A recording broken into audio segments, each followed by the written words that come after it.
Answering. आज एक विशेष संदर्भ के साथ आपके सामने उपस्थित हूँ।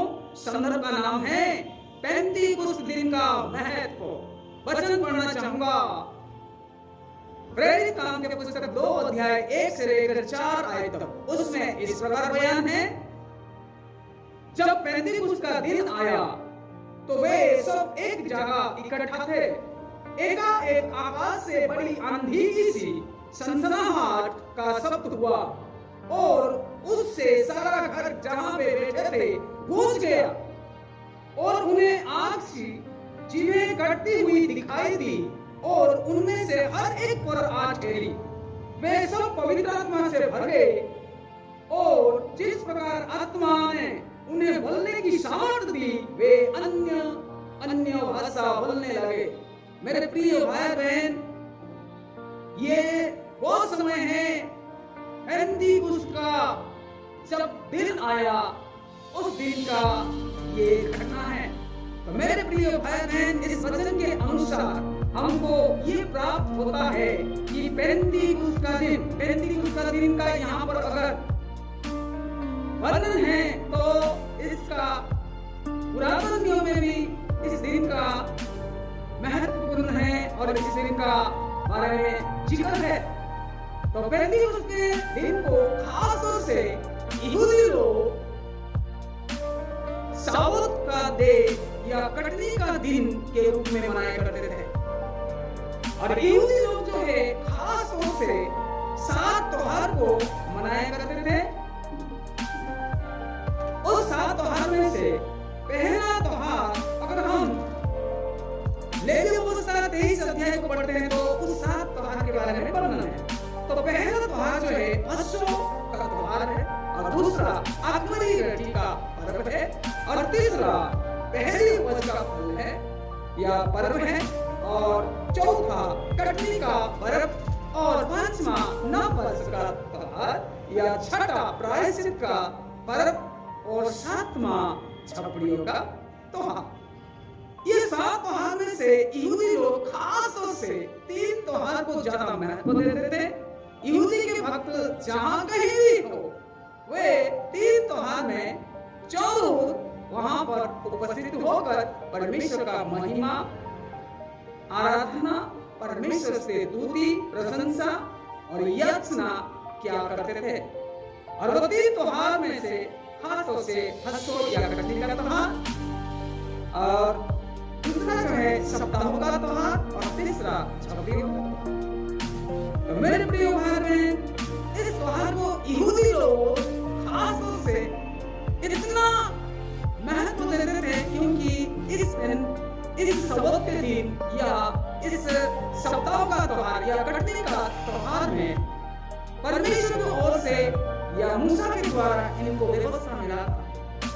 और जब ये लोगों को व्यवस्था मिला था, मूसा ने जब व्यवस्था का पालन करने के लिए लोगों को समझाया, कुछ लोग व्यवस्था का पालन ना करने का कारण जब पेंतीकुस्त दिन मना रहे थे या जब व्यवस्था इनको प्राप्त हुआ था, उसी दिन लगभग 3000 लोग खत्म हो गए।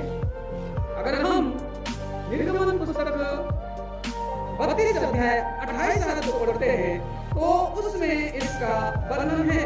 उसमें ऐसे लिखा हुआ है, मूसा के इस वचन के अनुसार लेवियों ने किया और उसी दिन 3000 के लगभग लोग मारे गए। यानी कि जब व्यवस्था प्राप्त हुआ उसी दिन मेरे प्रिय भाई बहन लगभग 3000 लोग खत्म हो गए। व्यवस्था के द्वारा इस संसार में मेरे प्रिय भाई बहन मौत आया, परंतु प्रभु यीशु मसीह के द्वारा हमें अनुग्रह प्राप्त हुआ। अगर हम यूहन्ना लिखित सुसमाचार 1:17 पढ़ते हैं तो उसमें लिखा, मूसा के द्वारा व्यवस्था आया परंतु प्रभु यीशु मसीह के द्वारा अनुग्रह आया। अनुग्रह, ग्रेस। और जब ग्रेस इस संसार में आया और नया नियम के पेंतीकुस्त दिन के बारे में हम आज चर्चा कर रहे हैं। नया नियम के जब पेंतीकुस्त दिन है, प्रभु यीशु मसीह का मुर्दों में से जी उठने के बाद यानी कि पुनरुत्थान के बाद ठीक 50वां दिन में ये पेंतीकुस्त दिन पड़ा था। और उसी दिन प्रभु यीशु मसीह के चेले और प्रभु यीशु मसीह पर विश्वास करने वाले सब लोग इकट्ठा होकर एक ऊपरी कटरी में परमेश्वर से याचना कर रहे थे, दुआ कर रहे थे, जो प्रभु यीशु मसीह उनको वादा किया था। अगर प्रेरित काम के पुस्तक 1 का 3 और 4 आयत को या 5वां आयत को अगर हम पढ़ते हैं तो उसमें लिखा है, प्रभु यीशु मसीह ये संसार में आकर जो दुख उठाना है वो दुख उठाया ये समग्र संसार के लिए, यानी कि वो सूली पर कुर्बान हुआ और अपना प्रतिज्ञा के अनुसार वो मृतों में से जी उठा और जी उठने के बाद अपने शिष्यों को वो स्वर्गारोहण करने से पहले या अंतिम क्षण में वो शिष्यों को सतर्क किया या उनको प्रतिज्ञा के रूप में शर्त रखा कि जब तक परमेश्वर की ओर से जो प्रतिज्ञा किया हुआ दान को प्राप्त नहीं करते तब तक यरूशलेम को नहीं छोड़ना, क्योंकि यूहन्ना ने तो पानी से बपतिस्मा दिया है, परंतु थोड़ी देर के बाद तुम पवित्र आत्मा से बपतिस्मा पाओगे। मेरे प्रिय भाई बहन, प्रभु यीशु मसीह का ये एक स्वर्गारोहण से पहले अंतिम क्षण में जो प्रतिज्ञा था, इस प्रतिज्ञा के अनुसार प्रभु यीशु मसीह के चेले पेंतीकोस्त के दिन में एकत्रित होते हुए परमेश्वर से दुआ कर रहे थे, याचना कर रहे थे। प्रभु यीशु मसीह भी वो कहा था यूहन्ना लिखित सुसमाचार 14 का 16 आयत में, मैं पिता से दुआ करूंगा कि वो तुम्हें सहायक देगा और वो सहायक तुम्हारे साथ सर्वदा रहेगा। मेरे प्रिय भाई बहन, पवित्र आत्मा जो पहले पुरातन नियम के अनुसार एक निर्दिष्ट समय में आता था और वो चला जाता था, और वो जिक्र भी प्रभु यीशु मसीह जब उस 38 साल सुख अंग वाला बीमारी के पास पहुंचा और उस समय भी परमेश्वर से एक दूत समय के अनुसार आता था और वो चला जाता था निर्दिष्ट समय के लिए। और ये सारे जिक्र हमको प्राप्त होता है पुरातन नियम, यानी कि पवित्र आत्मा इस धरती में आने से पहले था। और प्रभु यीशु मसीह की कही हुई वचन के अनुसार सारे शिष्य ऊपरी कटरी में एकत्रित होते हुए परमेश्वर से दुआ कर रहे, याचना कर रहे। तो उसी समय वहां पर अद्भुत घटना घटा कि जो हम आज पढ़ा है प्रेरित काम के पुस्तक 2 अध्याय 1 से लेकर 4 आयत तक, उसमें इस प्रकार बयान है, उसी समय एकाएक आकाश से बड़ी आंधी की सी सनसनाहट शब्द हुआ और उससे सारा घर जहां वे बैठे थे गूंज गया, यानी कि पवित्र आत्मा उसी समय आया और जो घर में वे बैठे थे वहां पर गूंज गया। और तीसरे आयत में, और उन्हें आग से जीभ कटती हुई दिखाई दी, यानी कि पवित्र आत्मा एक आग के रूप में आया। आग जो है पवित्र आत्मा के साथ तुलना किया गया है, क्योंकि हम पुरातन नियम में भी जगह में देखा है कि पवित्र आत्मा का रूप आग के रूप में। जब मूसा झाड़ियों में देखा तो उसी समय झाड़ी जल रहा था और मूसा दूर से जाकर उसके पास जाकर देखने के लिए वहां पर गया तो उसी समय आवाज आया, हे मूसा अपना जूता को उतार, अपना जूती को उतार, क्योंकि ये पवित्र स्थान है। और वो जो झाड़ी है वो जलने जैसे दिखाई दे रहा था परंतु नहीं जल रहा था, और वो जो आग सा दिखाई दे रहा था वो था पवित्र आत्मा परमेश्वर। तो इसलिए जो पवित्र आत्मा का रूप जो है अभी इस घर में आ गया और जो कोई वहां पर बैठा था सबके ऊपर समा गया। और आगे लिखा है, वे सब पवित्र आत्मा से भर गए और जिस प्रकार आत्मा ने उन्हें बोलने की सामर्थ्य दी वे अन्य भाषा बोलने लगे।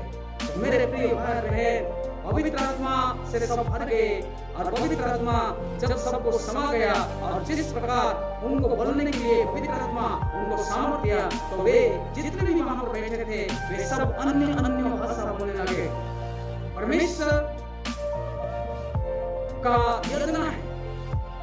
और पवित्र आत्मा के बारे में प्रभु यीशु मसीह प्रेरित काम के पुस्तक 1:8 में बताया था कि जब पवित्र आत्मा तुम पर आएगा तो तुम सामर्थ पाओगे और तुम यरूशलेम, सामरिया, यहूदिया और पृथ्वी के छोर तक मेरा गवाह होंगे।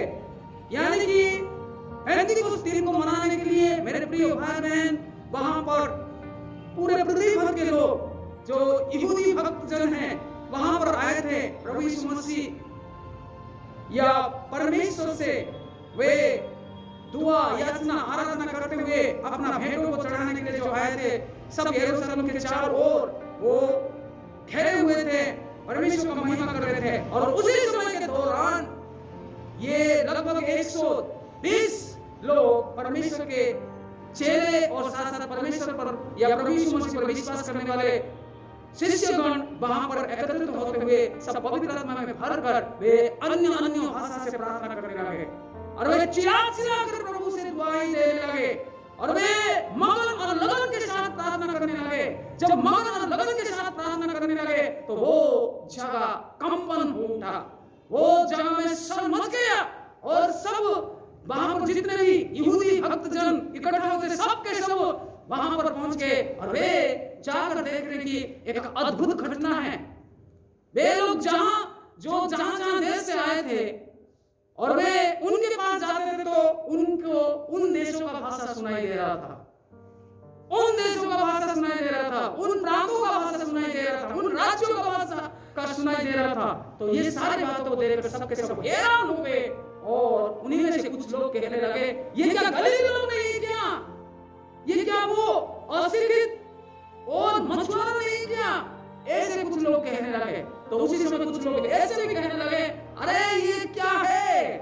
ये तो मदिरा पिए हैं, ये नशा में डूबे हुए हैं, इसलिए ये अलग बात कर रहे हैं। परंतु मेरे प्रिय भाई बहन, ऐसा कोई बात नहीं था। वे सब पवित्र आत्मा से भरपूर होकर अद्भुत रीति से ये अन्य भाषा से प्रार्थना कर रहे थे। जब वे प्रार्थना कर रहे थे, जो कोई व्यक्ति उनके पास होता था तो उनके बलि उनको सुनाई दे रहा था। ये परमेश्वर का एक अद्भुत कार्य जब पवित्र आत्मा परमेश्वर काम कर रहे हैं। अन्य भाषा बोलना पवित्र आत्मा की ओर से एक वरदान है। तो मेरे प्रिय भाई बहन, ये कोई मदिरा, ये कोई नशा पीकर ऐसे नहीं बोल रहे थे, बल्कि परम प्रधान पवित्र आत्मा से भरपूर होकर की बातें बोल रहे थे मेरे प्रिय भाई बहन। और उसी में से जो पत्रोस खड़ा होकर भाषण देने लगा, पवित्र आत्मा से भरपूर होकर पवित्र आत्मा का अनुभव लेकर जब भाषण देने लगा, जब वो सुसमाचार के बारे में प्रचार करने लगा, वहां जितने भी लोग थे उन्हीं में से कुछ लोग आकर कहने लगे और उन लोगों का हृदय छिड़ गया पत्रोस का वचन को सुनकर। पत्रोस एक दिन मछुआरा था, पत्रोस एक दिन प्रभु यीशु मसीह को अंगीकार करते हुए एक दिन अस्वीकार करने वाला व्यक्ति था, क्योंकि प्रभु यीशु मसीह को जब शत्रु के वश में प्रभु यीशु मसीह जब समर्पण हो गया तो उसी समय वो अपने आप को छुपाने लगा और प्रभु यीशु मसीह के कही हुई वचन के अनुसार प्रभु यीशु मसीह को मैं नहीं जानता करके 3 बार अस्वीकार किया था। वो पत्रोस अभी खड़ा होकर पवित्र आत्मा से भरपूर होकर वचन सुना रहे, तो उसी समय उनका वचन हर एक हृदय में छिप गया और लोग कहने लगे, अब हमको क्या करना होगा?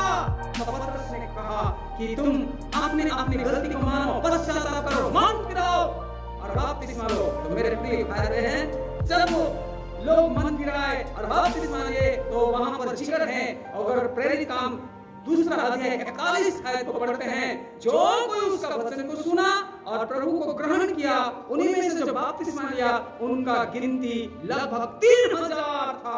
यानी कि 3000 लोग उसी दिन